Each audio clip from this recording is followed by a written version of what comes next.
Good morning from the Hawaiian Eye Conference on the Big Island of Hawaii. We're pleased to be here today with Dr. Randall Olson from Salt Lake City. Thanks a lot for being with us this morning. My pleasure.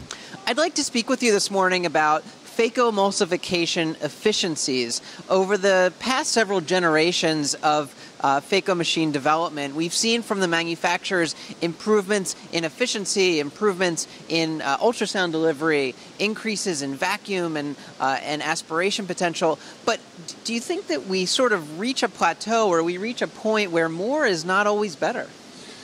And that happened to be the topic that I talked about yesterday at this meeting. And the answer is yes. I think that we need to look at the risk-benefit ratio of all we do. And so what I talked about is that you have several things that increase in risk.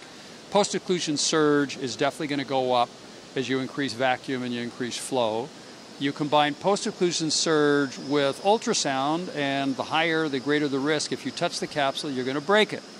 And the single most important directly surgically related complication is a posterior capsular rupture. And so I think that anything we can do to avoid that is going to be extremely important. And then I also pointed out that incision burn is also often related to those higher parameters.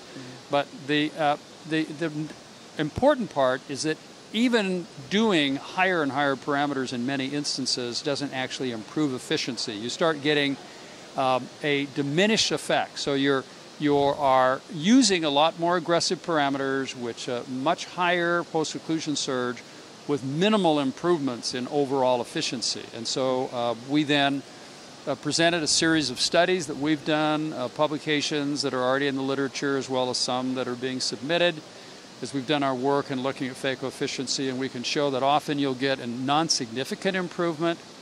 And sometimes that as you get to the highest parameters, paradoxically, efficiency drops. It actually gets to be less. So you think you're moving things faster, you're actually not.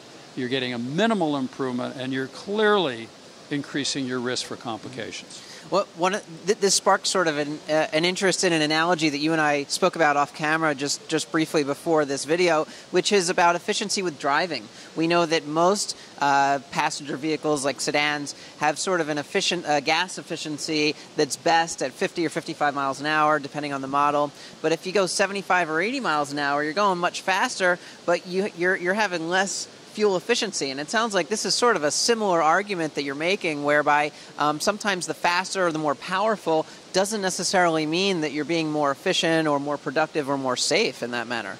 So mathematically, this is what's known as a Pareto curve. You've all seen them. And if you look at your x-axis, that's increasing whatever parameter you want to talk about, be it vacuum, be it ultrasound power, what have you. And then on your y-axis, in your case, you're talking about efficiency of a car. This could be potentially complications, but even efficiency. Is that generally what happens is that you start getting to a point where you need to, you're adding additional, but the overall incidence of complications gets dramatically higher. Same thing could be expenses. You get to a point with stereo equipment where you can go 10 times higher, and the difference is so small most people can't even hear it.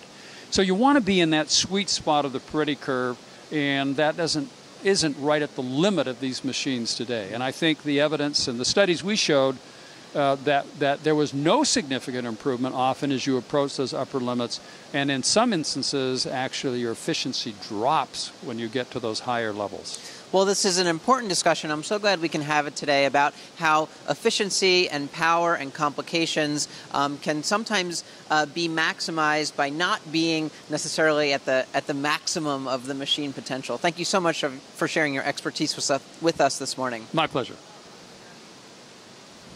That's great.